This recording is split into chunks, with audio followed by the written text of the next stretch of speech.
Dari mana takwa itu datang? Dari mana takwa itu hadir?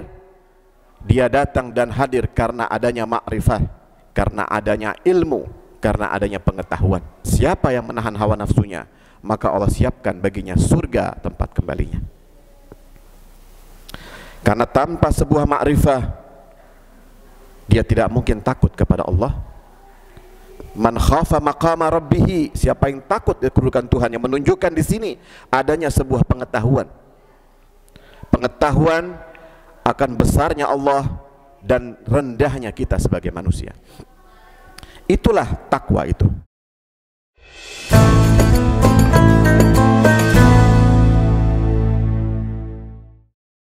Alhamdulillah. Alhamdulillahilladzi nasta'inuhu wa nastaghfiruh. Wa na'udzu billahi min syururi anfusina wa min sayyiati a'malina. Man yahdihillahu fala mudilla lahu faman yudlil fala hadiya lahu. Asyhadu an la ilaha illallah wahdahu la syarika lahu wa asyhadu anna Muhammadan abduhu wa rasuluh. La nabiyya ba'dah. Salatan wa salaman ala asyrafil anbiya'i wal mursalin, habibi ilahi rabbil alamin, sayyidina Abil Qasim Muhammadil Amin, wa ala alihi at-tayyibin at-tahirin wa ashabihil muntajabin. Amma ba'du, fa ya ibadallah, usikum wa nafsi bitaqwallah, taqullaha haqqa tuqatih wa la tamutunna illa wa antum muslimun. Ma'asyiral muslimin, jamaah salatil jum'ah rahimakumullah. Segala puji dan puja kita tujukan kepada Allah Rabbul Alamin, penguasa pencipta langit dan bumi. Salawat serta salam kita limpahkan kepada junjungan Nabi besar Muhammad sallallahu alaihi wasallam, yang harus kita sebagai muslim, sebagai mukmin, untuk selalu mengucapkan tahmid, karena karunia Allah kepada kita tidak pernah terbatas.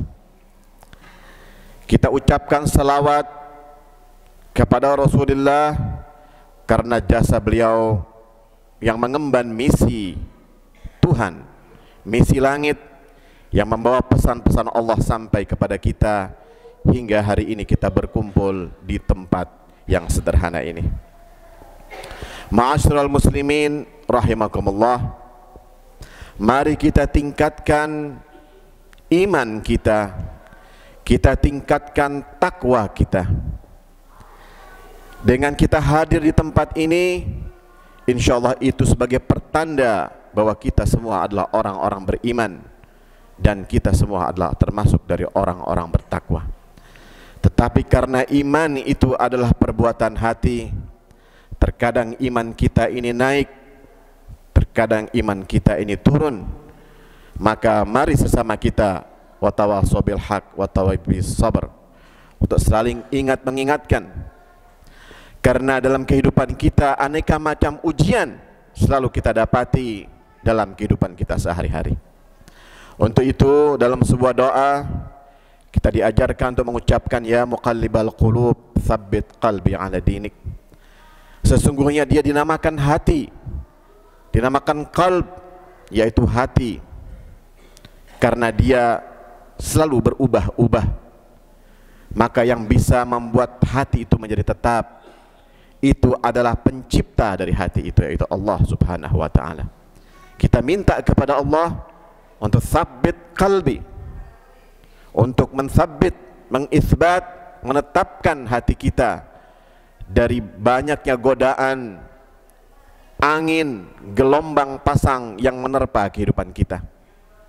Karena sebagai manusia biasa kita memiliki banyak kekurangan, maka hati menjadi satu wasilah kita untuk mendapatkan keimanan yang lebih tinggi dan lebih tinggi dan lebih tinggi lagi. Untuk itu ma'asyiral muslimin rahimakumullah, yang pertama harus kita lakukan adalah menjaga hati kita. Berikutnya takwa.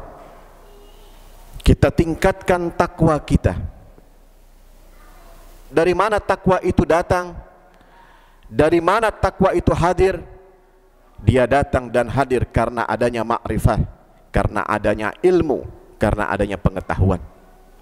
Seseorang yang memiliki pengetahuan, yang memiliki ma'rifat, karena awal dari ma'rifat itu adalah tauhid.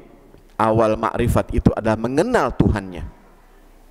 Siapa yang mengenal Tuhannya, siapa yang mengenal dirinya, dia akan mengenal Tuhannya. Bahkan mengenal Tuhan pun kadang-kadang harus dimulai dari diri kita yang penuh dengan kekurangan ini. Mengenal Allah harus dimulai dari diri kita yang penuh dengan kekurangan. Siapa yang mengenal Allah sampai pada makrifat, dia pasti takut kepada Allah Subhanahu wa taala. Itulah sesungguhnya hakikat dari takwa, ketika seorang hamba itu takut kepada Tuhannya. Man khafa maqama rabbih wa nahan nafsa 'anil hawa fa innal jannata hiyal ma'wa. Siapa yang tahu kedudukan Tuhannya, kebesaran Tuhannya, keagungan Tuhannya, dia pasti akan menahan dirinya, menahan hawa nafsunya. Dan siapa yang menahan hawa nafsunya, maka Allah siapkan baginya surga tempat kembalinya. Karena tanpa sebuah ma'rifah, dia tidak mungkin takut kepada Allah. Man khafa maqama rabbih, siapa yang takut dari kedudukan Tuhan, yang menunjukkan di sini adanya sebuah pengetahuan. Pengetahuan akan besarnya Allah dan rendahnya kita sebagai manusia. Itulah takwa itu. Dalam setiap kegagalan kita dalam keseharian, setiap manusia itu memiliki hajat, manusia memiliki keinginan, manusia memiliki harapan. Tapi tidak semua hajat kebutuhan kita, tidak semua keinginan kita, tidak semua harapan kita itu terlaksana. Karena kalau setiap keinginan, setiap harapan kita terlaksana, namanya kita bukan manusia, itulah Allah Subhanahu wa taala. Karena Allah sudah menginginkan, pasti terjadi. Tapi kita sebagai manusia, mungkin dari 10 keinginan kita hanya 1 atau 2 yang terlaksana. Adapun sebagian besar keinginan kita tidak terlaksana. Tapi di balik ketidakterlaksanaan itu, di balik tidak tercapainya hajat-hajat kita, disitulah ada kebesaran Allah Subhanahu wa taala, dan disitu adalah kerendahan kita sebagai manusia. Kata Sayyidina Ali bin Abi Thalib, ketika angan-anganku tidak tercapai, hajat-hajatku tidak tercapai, justru meyakinkan bahwa di situ ada Allah Subhanahu wa taala. Di balik kegagalan kita berarti ada Allah di situ. Allah tidak berkehendak keburukan bagi kita. Tetapi karena kita, dasar kita, langkah kita, harapan kita kebanyakan dilakukan berdasarkan hawa nafsu. Bukan berdasarkan maslahat, bukan berdasarkan untuk kepentingan umat, bukan untuk kepentingan alam semesta, bukan untuk kepentingan mulia lainnya, tapi keinginan hajat-hajat kita berdasarkan hawa nafsu kita. Ma'asyiral muslimin rahimakumullah. Untuk itu takwa itu adalah bagian dari hidup kita. Kita berarti dipaksa, dituntut untuk mengenal Allah Subhanahu wa taala. Rukuk kita, sujud kita adalah bagian dari sebuah fasilitas kita untuk sampai pada pengetahuan Allah. Di saat seorang hamba itu rukuk, dia mengucapkan, bertasbih kepada Allah yang maha tinggi. Apa yang terjadi sesungguhnya? Rukuk itulah gambaran kebesaran Allah. Setiap kita menyaksikan kebesaran Allah, kita rukuk, bertasbih kepadanya. Di saat manusia itu sujud, ketika hamba itu sujud, dia bertasbih mengucapkan kebesarannya, keazimannya. Apa hakikat dari sujud? Menunjukkan kerendahan diri kita. Kebesaran Allah hakikatnya adalah dalam bentuk rukuk, dan kerendahan kita sebagai manusia dalam bentuk sujud ketika seorang hamba meletakkan dahinya tempat yang paling mulia itu berada di atas tanah. Rendahkan diri kita, sujud diri kita. Bahkan salah satu alamatul mu'min, ciri-ciri seorang mukmin adalah memanjangkan sujudnya. Siapa yang memanjangkan sujudnya, Allah akan hilangkan segala macam beban-beban yang ada di pundaknya, menghilangkan segala macam hidup yang berat dalam hidupnya, karena dia telah merendahkan dirinya di hadapan Allah. Sungguh sebaliknya orang yang sombong, dia berhadap-hadapan dengan Allah Subhanahu wa taala. Kata Allah, al-kibriya ridai, kebesaran, kesombongan itu adalah pakaianku. Yang berhak sombong itu hanya Allah Subhanahu wa taala. Siapa yang mengenakan ridaku, maka dia akan tempat jahanam, tempat kembalinya. Dia diharamkan surga atasnya. Dan banyak riwayat karena kesombongan. Tapi bagi seorang mukmin, seorang yang bertakwa, yang senantiasa memuji Allah, bertasbih kepada Allah, berzikir kepada Allah, mengagungkan Allah, meletakkan dahinya di atas tanah, neraka pun malu untuk membakar anggota-anggota tubuh tersebut yang senantiasa digunakan untuk bertaat kepada Allah Subhanahu wa taala. Untuk itu, ma'asyiral muslimin rahimakumullah, mari kita tingkatkan pengetahuan kita tentang Allah Subhanahu wa taala. Setelah kita mendapatkan pengetahuan itu, kita bersihkan hati kita. Karena Allah sendiri yang katakan, wa inna arsalna rasulan yatlu alaihim ayatina wa yuzakkihim wa yu'allimul kitab wal hikmah. Tugas seorang rasul itu membacakan ayat-ayat kami. Setelah itu apa? Wa yuzakkihim, membersihkan. Apa yang dibersihkan? Hati ini bersihkan. Wadah, dalam wadah itu ada keimanan. Di dalam wadah itu ada hikmah. Di dalam wadah itu ada ilmu. Kalau wadah ini tidak disiapkan, tidak dibersihkan, maka iman pun terganggu, hikmah tak akan muncul, ilmu tak akan datang. Maka setelah wa yuzakihim, Allah katakan wa yu'allimuhumul kitaba wal hikmah. Setelah itu orang-orang sudah dibersihkan jiwanya, dibersihkan hatinya, dia siap menerima wa yu'allimuhul kitab wal hikmah, mendapatkan pengetahuan kitab dan hikmah. Hikmah dan kitab hanya untuk mereka yang telah membersihkan jiwanya. Untuk itu, mari kita kembali lagi ingatkan, untuk meningkatkan iman kita, meningkatkan takwa kita, agar kita menjadi pribadi-pribadi yang mulia, pribadi-pribadi yang mendekati kesempurnaan. Kalau kita tidak bisa sempurna sebagaimana Rasul sallallahu alaihi wasallam, minimal kita sedekat mungkin kesempurnaannya dengan Nabi sallallahu alaihi wasallam. A'udzubillahi minasyaitonir rajim. Bismillahirrahmanirrahim. Wal asri innal insana lafil khusr illa alladzina amanu wa amilus solihati wa tawassaw bil haqq wa tawassaw bis sabr. Barakallahu li wa lakum fil Qur'anil azim wa nafa'ani wa iyyakum fihi minal ayati wa dzikril hakim.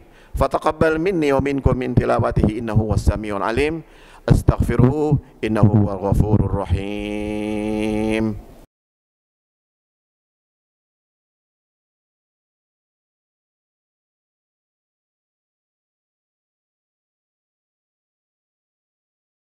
Alhamdulillah, alhamdulillahil hamdan katsiran kama amar. Asyhadu an la ilaha illallah wahdahu la syarikalah wa asyhadu anna Muhammadan abduhu wa rasuluh khairan khalqillah. Salatan wa salaman ala sayyidina Muhammadin Rasulillah wa ala alihi at-tayyibin at-tahirin wa ashabihi al-muntajabin. Amma ba'du, fa ya ibadallah, usikum wa nafsi bitaqwallah. Ittaqullaha haqqa tuqatih wa la tamutunna illa wa antum muslimin. Wa qala Allah ta'ala fi kitabihil aziz, a'udzu billahi minasyaitonir rajim. Innallaha wa malaikatahu yusholluna 'alan nabi. Ya ayyuhalladzina amanu shallu 'alaihi wa sallimu taslima. Allahumma shalli wa sallim wa barik wa tarahham wa tahannan 'ala Muhammadin wa ali Muhammad. Kama salaita wa salamta wa barakta wa tarahamta wa tahananta ala Ibrahim wa ali Ibrahim fil alamina innaka Hamidum Majid. Allahumma ighfir lil muslimina wal muslimat, mu'minina wal mu'minat, al ahya'i minhum wal amwat, وتابعنا معهم بالخيرات يا مجيب الدعوات يا قاضي الحاجات يا غافر الخطيئات. اللهم أعز الإسلام والمسلمين واخذل الكفرة والمبتدع المشركين. اللهم شتت شملهم، اللهم مزق جمعهم، اللهم دمر ديارهم. اللهم انصر مجاهدينا في غزة والفلسطين، اللهم انصر المجاهدين في اليمن، اللهم انصر المجاهدين في جميع البلدان المسلمين في مشارق الأرض ومغاربها.